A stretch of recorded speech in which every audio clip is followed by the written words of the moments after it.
بسم اللہ الرحمن الرحیم ورفعنا لک ذکرک صدق اللہ العظیم۔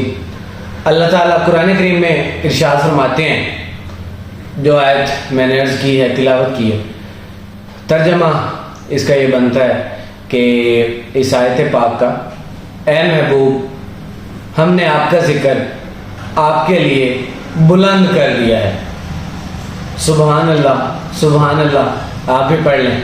اب جن کا ذکر اللہ تعالیٰ خود بلند فرما رہے ہیں اور خود ہی قرآن کریم میں آیت پاک کی نازل فرما دی ہے کہ کوئی مطلب آپ کے دور میں اگر ہم جائیں تو بھائی کوئی جو مرضی کر لے لیکن محبوب آپ کا ذکر ہی بلند رہے گا، اور ہم نے کیا ہے، اللہ تعالیٰ فرما رہے ہیں۔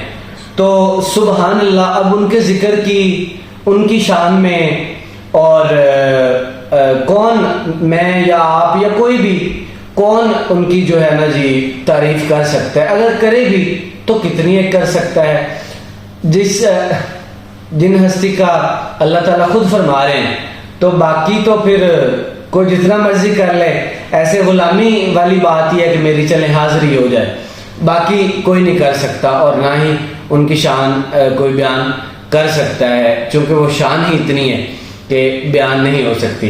مجھے ایک بڑا مزدار سا واقعہ یاد آ گیا ہے، تو چونکہ آج سرکار قیامت کا مہینہ ہے اور 12 کی رات ہے، یعنی اب صبح سرکار کی تشریف آوری ہو جائے گی، تو اب نہ سنایا تو مناسب نہیں، اچانک سے میرے ذہن میں آئی ہے۔ بات یہ ہے کہ بابا جی حضور دیوان سید غلام دستگیر گیلانی سرکار، ان کے پاس کچھ عالم صاحبان حاضر ہوئے۔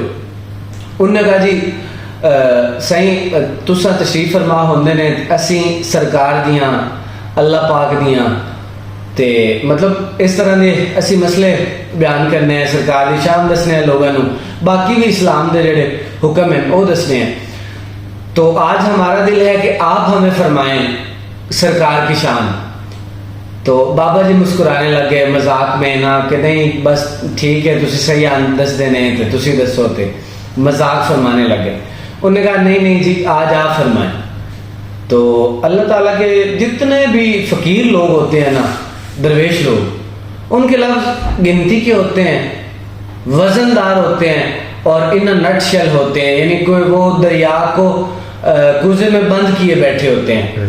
تو مختصر جو ان کے الفاظ ہوتے ہیں وہ سبحان اللہ۔ بابا جی نے فرمایا کہ حضور نبی علیہ السلام کی شان بہت اونچی شان ہے، بہت بڑی شان ہے، اور بہت ہی زیادہ بلند شان ہے۔ انہوں نے کہا جی کتنی ایک ہے؟ فرمایا کہ اتنی شان ہے، اب میں لمبا اس لیے کر رہا ہوں تاکہ مزہ آئے بات کا نا، اتنی شان ہے کہ حضور نبی علیہ السلام کی آمد سے پہلے جس نے بھی کیا ہے خدائی کا دعویٰ کیا ہے، اور حضور نبی علیہ السلام کی آمد کے بعد ظاہری طور پہ دنیا پہ تشریف آوری کے بعد جس نے بھی دعویٰ کیا ہے نبی ہونے کا کیا ہے اور حضور کا ہی دعویٰ کیا ہے۔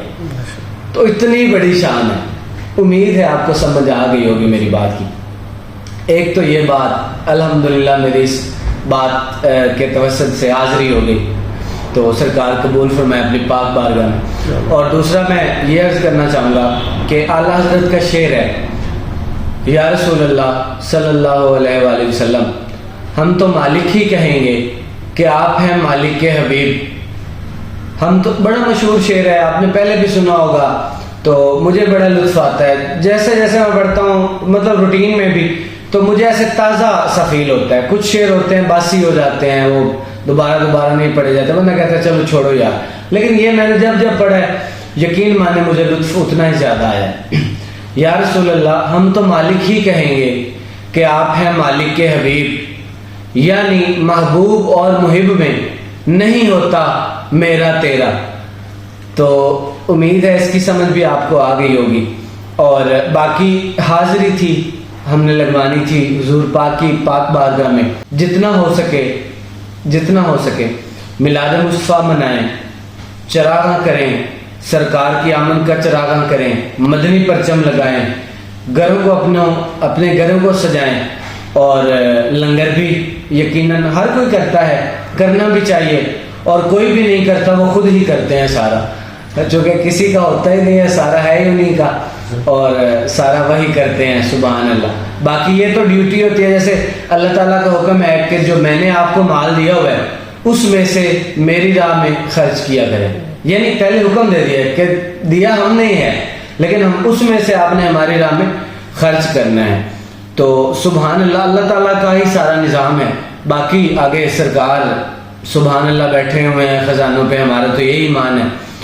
اور جتنا ہو سکے چراغاں کریں, مدنی پرچم لگائیں, خوشیاں منائیں, چونکہ ہماری تو سب سے بڑھ کر خوشی حضور کی آمد ہے. عیدیں پیچھے رہ جاتی ہیں, ہر ایک ایونٹ تہوار پیچھے رہ جاتا ہے, اور سرکار کی آمد کا ہمیں سب سے بڑا ایونٹ لگتا ہے, چونکہ اللہ تعالیٰ ہی منا رہے ہیں. اور اللہ تعالیٰ خود ہی فرماتے ہیں کہ محبوب آپ کی خاطر ہی ہم نے یہ سارے جہان بنائے ہیں. مکین و مکان, اعلیٰ حضرت اپنی شاعری میں بیان فرماتے ہیں, مکین و مکان تمہارے لیے, چنین و چنا تمہارے لیے, ہم آئے یہاں تمہارے لیے, اٹھے بھی وہاں تمہارے لیے, دہن میں زبان تمہارے لیے. اس طرح کے اور بھی کافی شعر ہیں. امید ہے کہ آپ کو سمجھ آ گئی ہوگی بات. جتنا ہو سکے اس پہ توفیق, کوئی نہیں ان کی شان بیان کر سکتا, نہ ہی کوئی اس قابل ہے اور نہ ہی کسی کے بس کی بات ہے. تو جتنا ہو سکے, حاضری ہوتی ہے, نوکری ہوتی ہے, غلامی ہوتی ہے, نوکری کہہ لیں بلکہ, تو وہ لگوانی چاہیے. اللہ تعالیٰ اپنے پاک بارگاہ میں قبول فرمائے, اور حضور نبی علیہ الصلوۃ والسلام اپنے پاک بارگاہ میں قبول فرمائیں. تو اجازت چاہیں گے جی, اللہ حافظ.